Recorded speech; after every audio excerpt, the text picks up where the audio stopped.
Hi friends, welcome to the YouTube channel Vasani sir chemistry.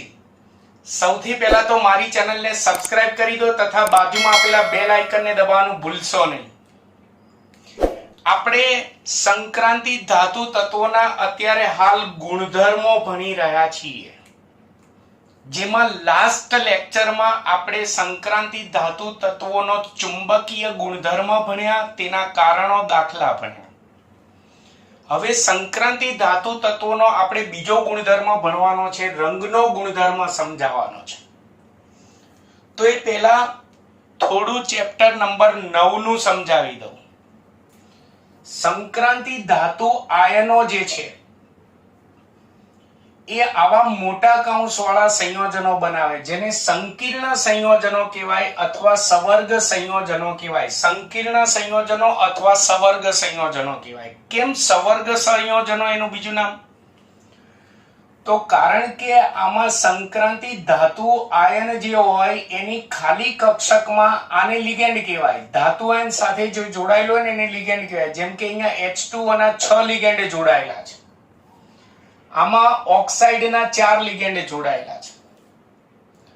તો ligand પાસે વધારાનો અયુગ્મિત electron હોય એ આ સંક્રાંતિ ધાતુ આયનની ખાલી કક્ષકમાં ગોઠવીને એની સાથે સવર્ગ સહસંયોજક બંધી જોડાયેલો હોય। એટલે યાદ રાખજો, લિગેન્ડ સંક્રાંતિ ધાતુ આયન સાથે સવર્ગ સહસંયોજક બંધી જોડાય। ફરીવાર હું શું બોલ્યો? લિગેન્ડ એ સંક્રાંતિ ધાતુ આયન સાથે સવર્ગ સહસંયોજક બંધથી જોડાય, એટલે આ સંકીર્ણ સંયોજનોને સવર્ગ સંયોજનો પણ કહે છે। તો આપણે એના રંગનો ગુણધર્મ ભણવાનો છે। તો પહેલા તો તે કયા સંયોજનો બનાવે? તો સંક્રાંતિ ધાતુ તત્વો મોટા ભાગે સંકીર્ણ સંયોજનો બનાવે છે। સંકીર્ણ સંયોજનો બનાવે છે, અથવા બીજા શબ્દોમાં કહે તો સવર્ગ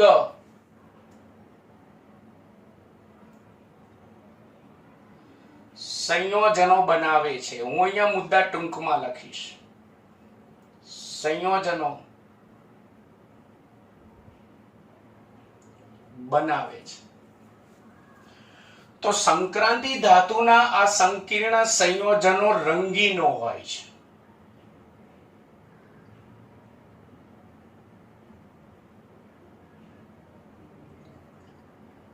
રંગીન હોય છે। શા માટે રંગીન હોય છે? તો એ રંગના ગુણધર્મ માટે જવાબદાર કોણ?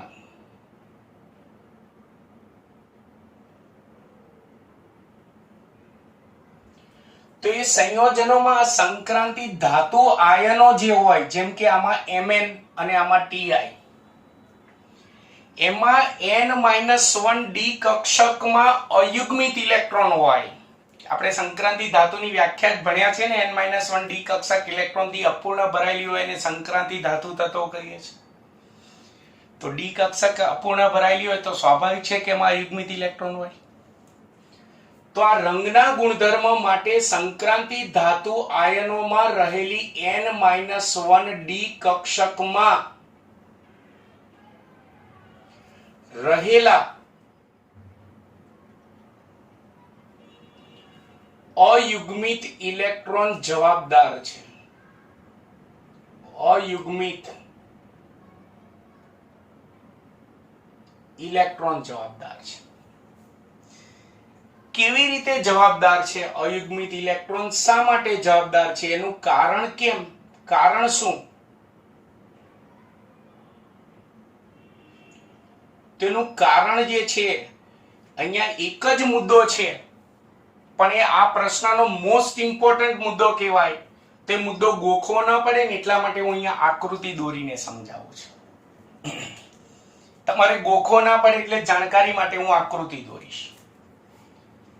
પહેલા તો આ સંકીર્ણ સંયોજન જે હોય એમાં ધાતુ આયન, સંકીર્ણ સંયોજન છે એમાં ધાતુ આયન છે, એ ધાતુ આયનના લિગેન્ડ સાથે જોડાયેલો ન હોય, એટલે કે સંકીર્ણ સંયોજન બનાવેલું ન હોય, ત્યારે તેની 5-5d કક્ષકો સમશક્તિકો, એટલે કે એની 5-5d કક્ષકો ની શક્તિ સમાન હોય। એ પછી 3D હોય તો 5-5 3D કક્ષકો, 4d અંદર હોય તો 5 એ 5 4d કક્ષકો. કઈ d કક્ષકો આવશે તો dxy, dyz, dzx, dz² અને dx² - y². આ 5 એ 5 ડી કક્ષકો એની સમશક્તિક હોય. હું બે આકૃતિ, બે ઓપ્શન હશે એટલે હું બે આકૃતિ દ્વારા બે આકૃતિ દ્વારા તમને સમજાવીશ. ફરીવાર હું બોલું છું, સંક્રાંતિ ધાતુ આયન સાથે લિગેન્ડ ન જોડાયેલો હોય એટલે કે હજી સંકીર્ણ સંયોજન બનેલું ન હોય ત્યારે એની આ 5 એ 5 ડી કક્ષકો જે છે એ સમશક્તિક હોય. એટલે કે 5 એ 5 ડી કક્ષકોની શક્તિ સમાન હોય. dxy, dyz, dzx, dz² અને dx² - y². ક્લિયર? હવે સંકીર્ણ સંયોજનો બનાવે ત્યારે મોટા ભાગે કેવા હોય એ કહી દઉં. મોટા ભાગે સંકીર્ણ સંયોજનો કેવા હોય ચેપ્ટર નંબર 9 માં આવશે. મોટા ભાગે સંક્રાંતિ ધાતુ આયન સાથે 6 લિગેન્ડ જોડાઈને અષ્ટફલકીય સંકીર્ણ બનાવે અથવા તો ધાતુ આયન સાથે 4 લિગેન્ડ જોડાઈને સમચતુષ્ફલકીય સંકીર્ણ બનાવે. મોટા ભાગના સંકીર્ણ સંયોજનો અષ્ટફલકીય અને સમચતુષ્ફલકીય આકારના હોય. એટલે આપણે ગુણધર્મની અંદર એ બે આકારનો ઉપયોગ કરવાનો છે. ચલો, એક અષ્ટફલકીય માટે આકૃતિ દોરીશ અને એક સમચતુષ્ફલકીય માટે આકૃતિ દોરીશ. ચલો, 6 લિગેન્ડ જોડાયેલા હોય તો અષ્ટફલકીય અને 4 લિગેન્ડ જોડાયેલા હોય તો સમચતુષ્ફલકીય. અત્યારે ધાતુ આયન સાથે લિગેન્ડ જોડાયેલો નથી તો ત્યારે એની 5 એ 5 ડી કક્ષકો સમશક્તિક છે. જેવા અષ્ટફલકીય સંકીર્ણમાં એની સાથે 6 લિગેન્ડ જોડાય એટલે એ 5 એ 5 ડી કક્ષકો જે છે એની શક્તિમાં તફાવત ઉત્પન્ન થાય. એ કઈ રીતે તફાવત હોય તો અષ્ટફલકીય સંકીર્ણમાં પણ અલગ હોય અને સમચતુષ્ફલકીય સંકીર્ણમાં પણ અલગ હોય. જો 6 લિગેન્ડ જોડાઈને અષ્ટફલકીય સંકીર્ણ બનાવે તો ચેપ્ટર નંબર 9 માં આવશે કે આ 5 માંથી આ વર્ગ વગરની dxy, dyz અને dzx જે છે એની શક્તિમાં ઘટાડો થશે.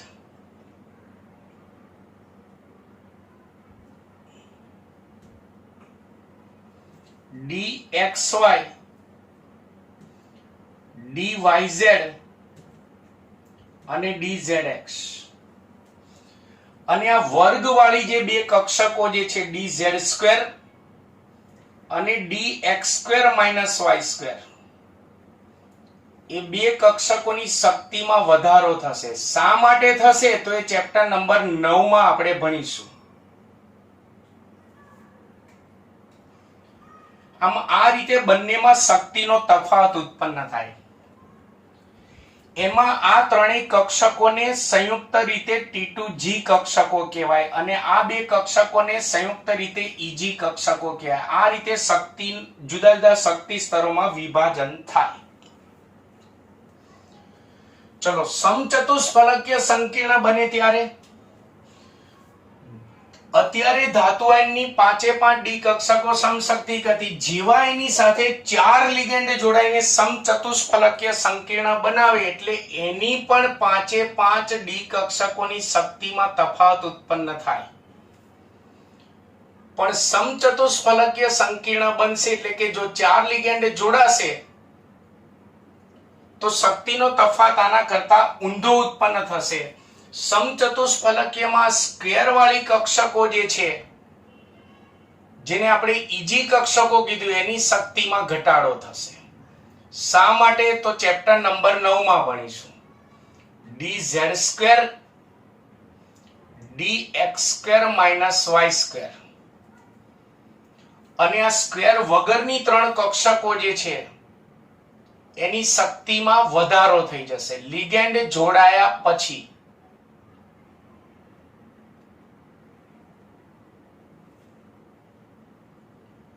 dxy dyz અને dzx. એટલે પહેલા તો ચેપ્ટર 9 નું યાદ રાખજો. સંક્રાંતિ ધાતુ આયન લિગેન્ડ સાથે જોડાયેલો ન હોય, મુક્ત હોય, ત્યારે એની 5 ડી કક્ષકોની શક્તિ સમાન હોય. જેવો તેની સાથે લિગેન્ડ જોડાય ત્યારે 5 ડી કક્ષકોનું જુદા જુદા શક્તિ સ્તરોમાં વિભાજન થાય. એમાં જો 6 લિગેન્ડ જોડાઈને અષ્ટફલકીય સંકીર્ણ બને તો આ 5 માંથી 3 ની શક્તિ ઘટે, 2 ની વધે. અને જો લિગેન્ડ ધાતુ આયન સાથે 4 લિગેન્ડ જોડાઈને સમચતુષ્ફલકીય આકારનું સંકીર્ણ સંયોજન બને તો 2 ની શક્તિ ઘટે ને 3 ની શક્તિ વધે. એટલે આમાં આને આપણે ઈજી કક્ષકો કહીએ છીએ અને આને આપણે T2G કક્ષકો કહીએ છીએ. ક્લિયર? શા માટે વિભાજન થાય તે બધું ચેપ્ટર 9 માં. વિભાજન થયા પછી ઇલેક્ટ્રોન કેવી રીતે આમાં ગોઠવાય તો એ પણ બધું ચેપ્ટર 9 માં ભણીશું.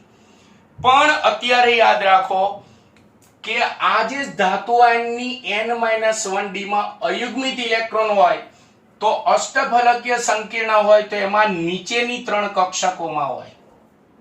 ઓછી ઉર્જા ધરાવતી 3 કક્ષકમાંથી હોય. ધારો કે 1 હોય અથવા 2 હોય અથવા 3 હોય.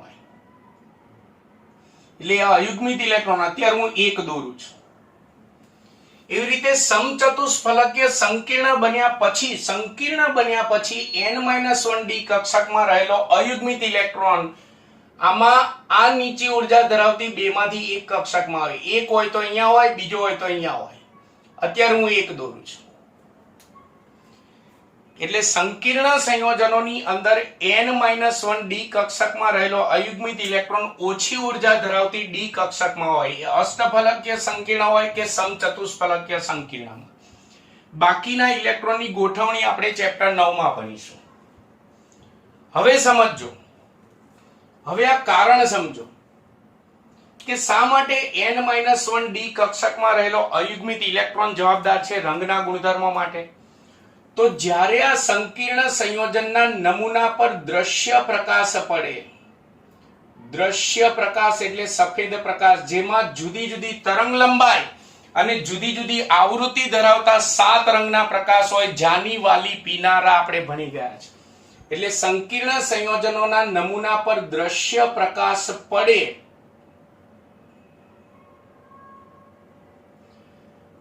ત્યારે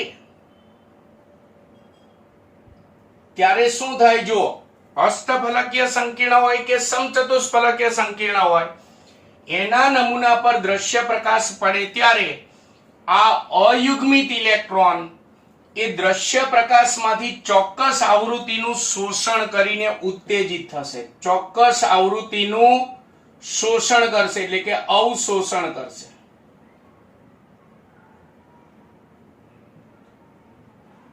એટલે કે ચોક્કસ આવૃત્તિ ધરાવતા પ્રકાશનું શોષણ કરી ઉત્તેજિત થશે. એ રીતે આ સંકીર્ણ હશે તો પણ આ અયુગ્મિત ઇલેક્ટ્રોન દ્રશ્ય પ્રકાશમાંથી ચોક્કસ આવૃત્તિ ધરાવતા પ્રકાશનું અવશોષણ કરીને ઉત્તેજિત થશે.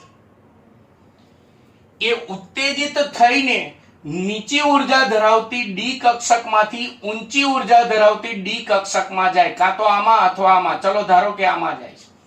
એ જ રીતે અહીંયા પણ નીચી ઉર્જા ધરાવતી ડી કક્ષકમાંથી તે ઇલેક્ટ્રોન ઊંચી ઉર્જા ધરાવતી ડી કક્ષકમાં સંક્રમણ કરે ઉત્તેજિત થઈને.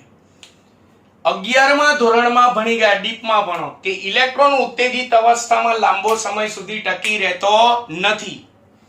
એટલે આ જ ઇલેક્ટ્રોન તરત શું કરશે? ચોક્કસ આવૃત્તિ ધરાવતા વિકિરણનું એટલે કે પ્રકાશનું ઉત્સર્જન કરીને પાછો ઊંચી ઉર્જા ધરાવતી ડી કક્ષકમાંથી પાછો ધરાવસ્થામાં આવી જશે. હતો ત્યાંનો ત્યાં આવી જશે. એ જ રીતે અહીંયા પણ ચોક્કસ આવૃત્તિ ધરાવતા પ્રકાશનું ઉત્સર્જન કરીને પાછો ઉત્તેજિત અવસ્થામાંથી ધરાવસ્થામાં આવી જશે, જેને ઇલેક્ટ્રોનનું સંક્રમણ કહેવાય. અથવા આમાં અયુગ્મિત ઇલેક્ટ્રોન ક્યાં સંક્રમણ કરે છે? તો નીચી ઉર્જા ધરાવતી ડી કક્ષકમાંથી ઊંચી ઉર્જા ધરાવતી ડી કક્ષકમાં સંક્રમણ કરે છે, જેને ડીડી સંક્રાંતિ કહે છે. ડીડી સંક્રાંતિ પણ કહેવાય અથવા ડીડી સંક્રમણ કહેવાય. એ ડીડી સંક્રાંતિના લીધે સંકીર્ણ સંયોજનો આપણને રંગીન દેખાય. કેમ?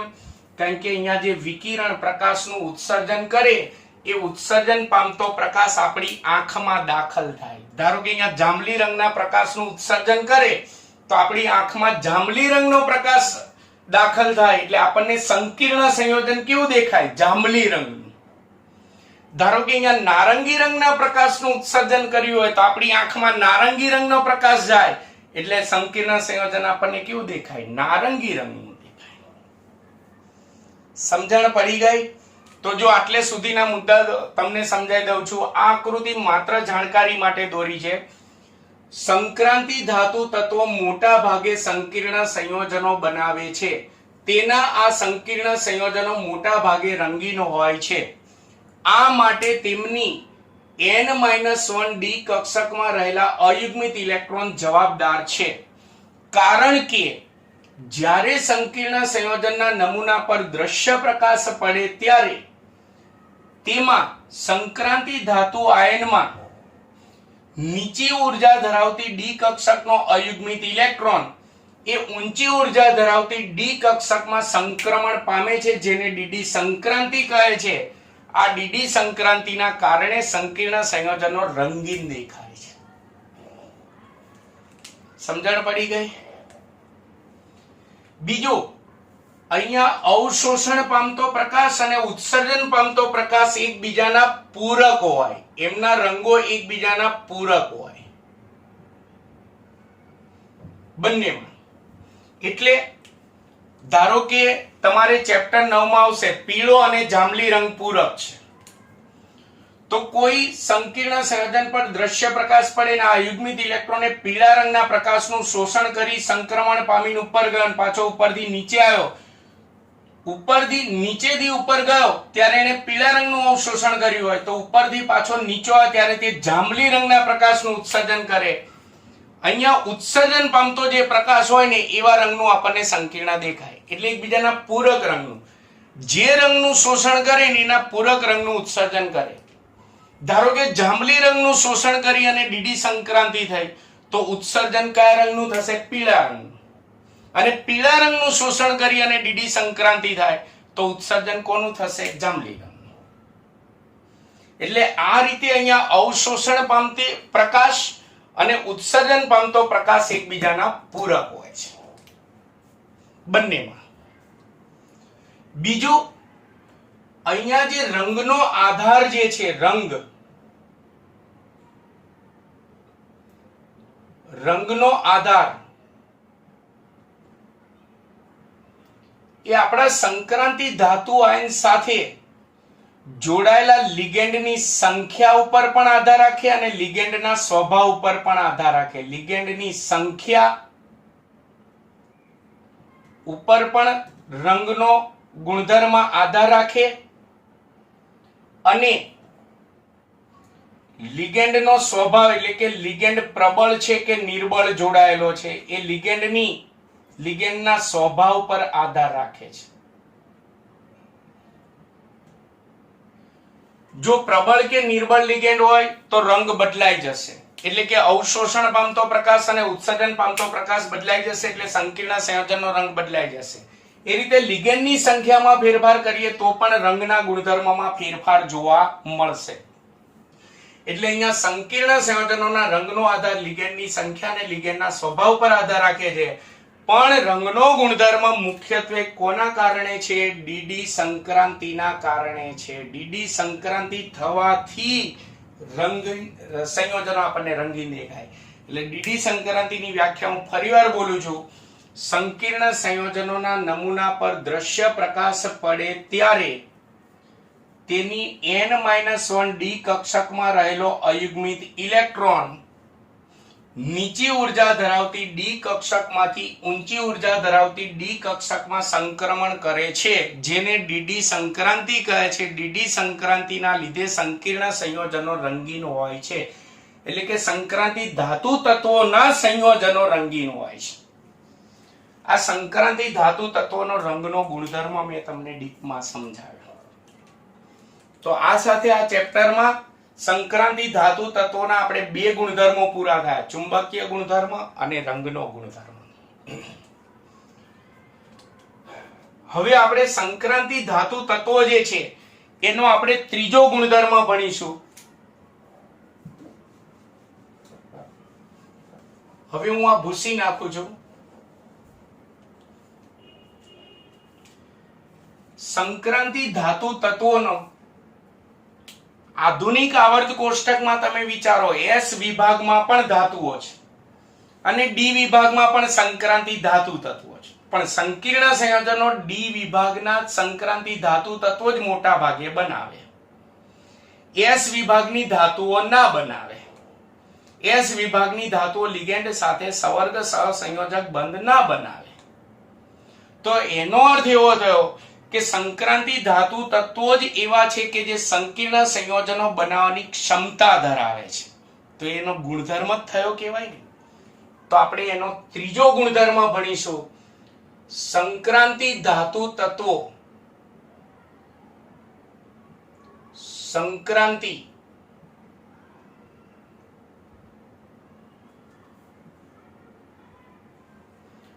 ધાતુ તત્વો ની સંકીર્ણ સંયોજનો અથવા પરીક્ષામાં નામ બદલી નાખે સવર્ગ સંયોજનો. સવર્ગ સંયોજનો શા માટે બનાવી શકે છે અથવા તો સવર્ગ સંયોજનો બનાવવાની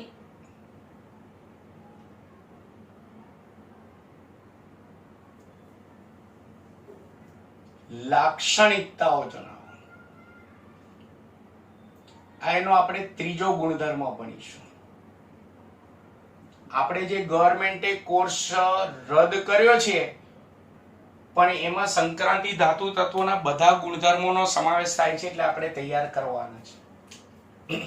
શા માટે આવર્ત કોષ્ટકમાંથી ડી વિભાગના સંક્રાંતિ ધાતુ તત્વો જ સંકીર્ણ સંયોજનો બનાવી શકે, એસ વિભાગની ધાતુઓ કેમ ના બનાવી શકે? ચલો એના માટે હું અહીંયા એક ઉદાહરણ લઉં. TiH2O6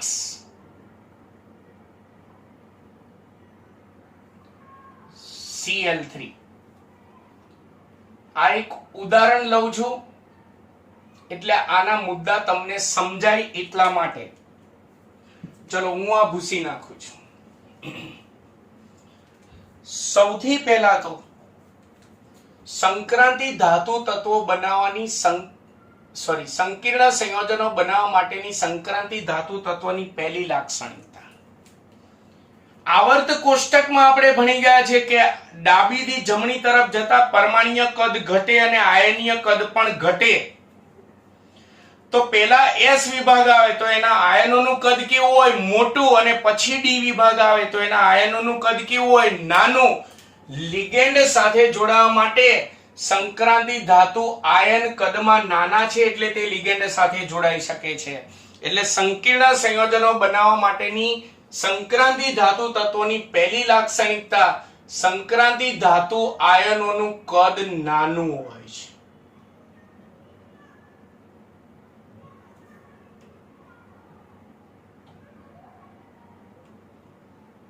માટે તેઓ સંકીર્ણ સંયોજનો બનાવી શકે છે. ચલો એની બીજી લાક્ષણિકતા.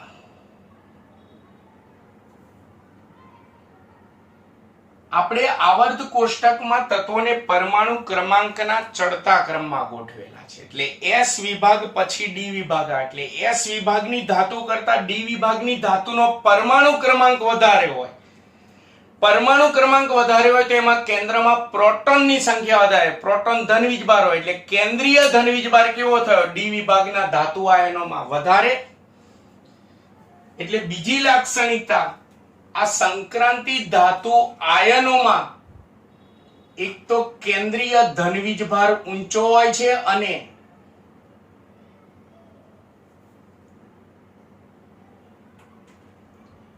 કેન્દ્રીય ધન વીજભાર અને આ સંક્રાંતિ ધાતુ આયન પરનો વીજભાર પણ ઊંચો હોય. જો ધારો કે એસ વિભાગમાં પહેલો સમૂહ હોય, ધારો કે સોડિયમ, તો એમાં માત્ર વધુમાં વધુ ધન વીજભાર કેટલો હોય? Na+1 +1 જ હોય ધન વીજભાર.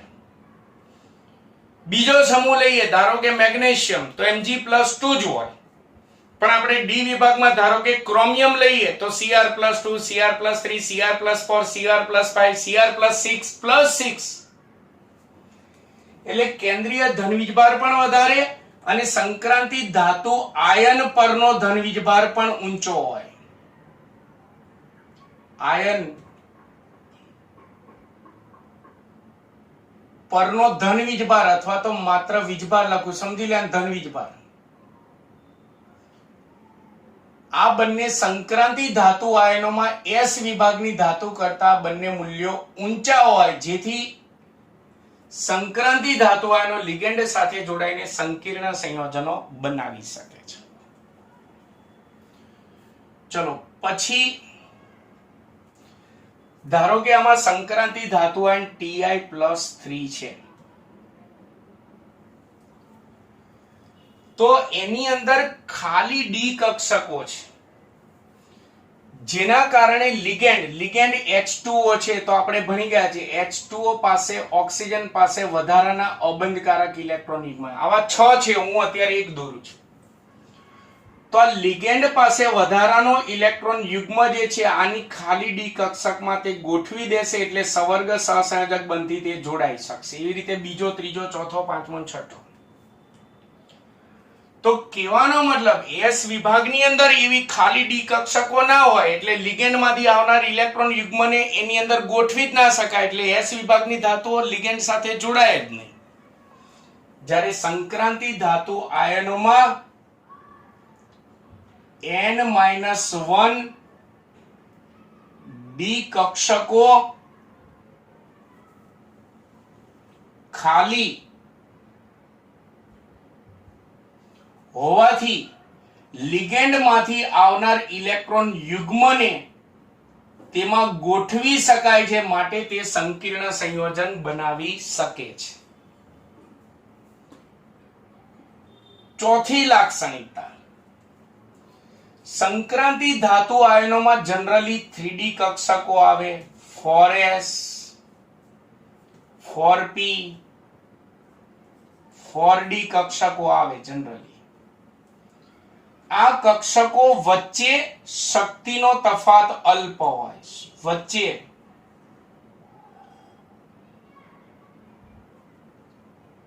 શક્તિનો તફાવત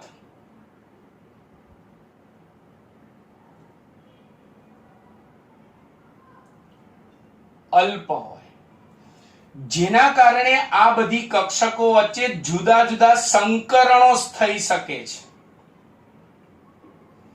જુદા જુદા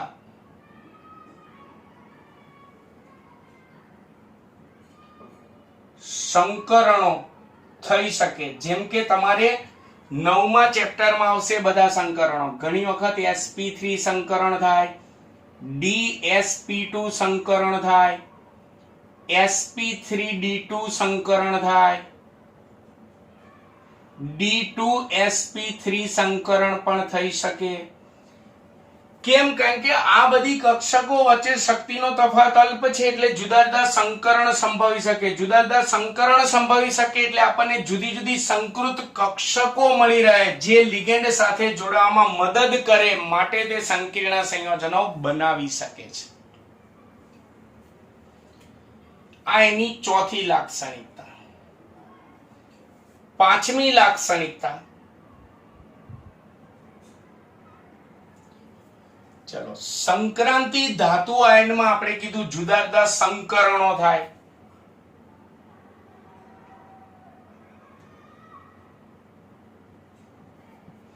અને બીજું એની અંદર લિગેન્ડ સાથે કયો બંધ બને? સવર્ગ સહસંયોજક બંધ. આપણે સહસંયોજક બંધ કોઈ પણ હોય, દિશાકીય હોય, ચોક્કસ દિશામાં જ ગોઠવાય, એટલે સવર્ગ સંકરણો થાય છે. ઉપરાંત સવર્ગ સવર્ગ સહસંયોજક બંધ દિશાકીય ગુણધર્મ ધરાવે છે,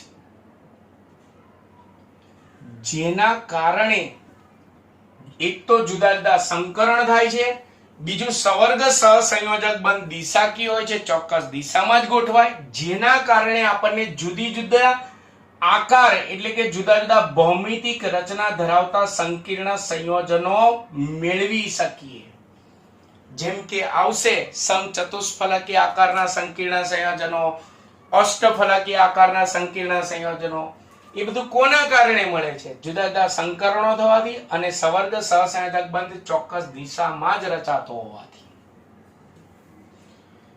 અને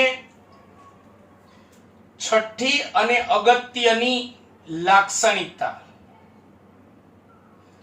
ધારો કે S વિભાગની ધાતુ લઈએ તો એમાં સમૂહ 1 ની ધાતુ લઈએ લિથિયમ, સોડિયમ, પોટેશિયમ, તે માત્ર એક જ ઓક્સિડેશન અવસ્થા ધરાવે +1 બધા સંયોજનોમાં. સમૂહ 2 ની ધાતુઓ લઈએ ધારો કે બેરિલિયમ, મેગ્નેશિયમ, કેલ્શિયમ, તો એ +2 જ એક જ ઓક્સિડેશન અવસ્થા ધરાવે દરેક સંયોજનોમાં. જ્યારે આપણે સંક્રાંતિ ધાતુ તત્વોની ઓક્સિડેશન અવસ્થાનો આખો કોઠો ભણાવ્યો પ્રથમ સંક્રાંતિ શ્રેણીનો. એમાં યાદ કરો ક્રોમિયમ હોય તો કેટલાક સંયોજનોમાં Cr+2 હોય, Cr+3 હોય, Cr+4 હોય, Cr+5, Cr+6 પણ હોય. ટિટેનિયમ હોય તો Ti+2, Ti+3, Ti+4. તો ટૂંકમાં સંક્રાંતિ ધાતુ આયનો જુદી જુદી ઓક્સિડેશન અવસ્થાઓ ધરાવે છે, માટે તે લિગેન્ડ સાથે જોડાઈને જુદા જુદા પ્રકારના જુદા જુદા આકારના સંકીર્ણ સંયોજનો બનાવી શકે છે. એટલે છેલ્લી લાક્ષણિકતા, તેઓ જુદી જુદી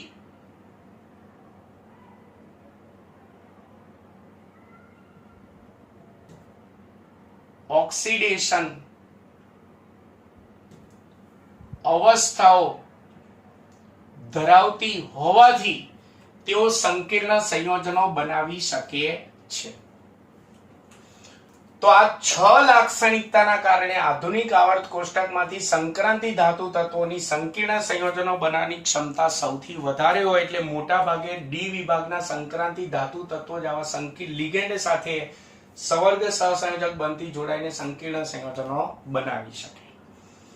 તો આ સાથે આપણે સંક્રાંતિ ધાતુ તત્વોના 3 ગુણધર્મો પૂરા કર્યા. અગાઉ આપણે ચુંબકીય ગુણધર્મ પૂરો કર્યો હતો. આ લેક્ચરમાં આપણે રંગનો ગુણધર્મ અને સંકીર્ણ સંયોજનો બનાવવાની ક્ષમતાનો ગુણધર્મ ભણ્યા. કેટલા ગુણધર્મો થયા? 3. ચોથો ગુણધર્મ આવશે ઉદ્દીપકીય ગુણધર્મ. સંક્રાંતિ ધાતુ તત્વો ઉદ્દીપકીય ગુણધર્મ પણ ધરાવે છે, પણ એ ઉદ્દીપકીય ગુણધર્મ આપણે નેક્સ્ટ વિડિયો લેક્ચરમાં ભણીશું. મિત્રો, જો આજનો મારો વિડિયો લેક્ચર તમને ખૂબ જ સારો લાગ્યો હોય તો જરૂરથી સારી કમેન્ટ કરો. મારા વિડિયોને લાઈક અને સબસ્ક્રાઇબ કરવાનું ભૂલતા નહીં. નમસ્કાર.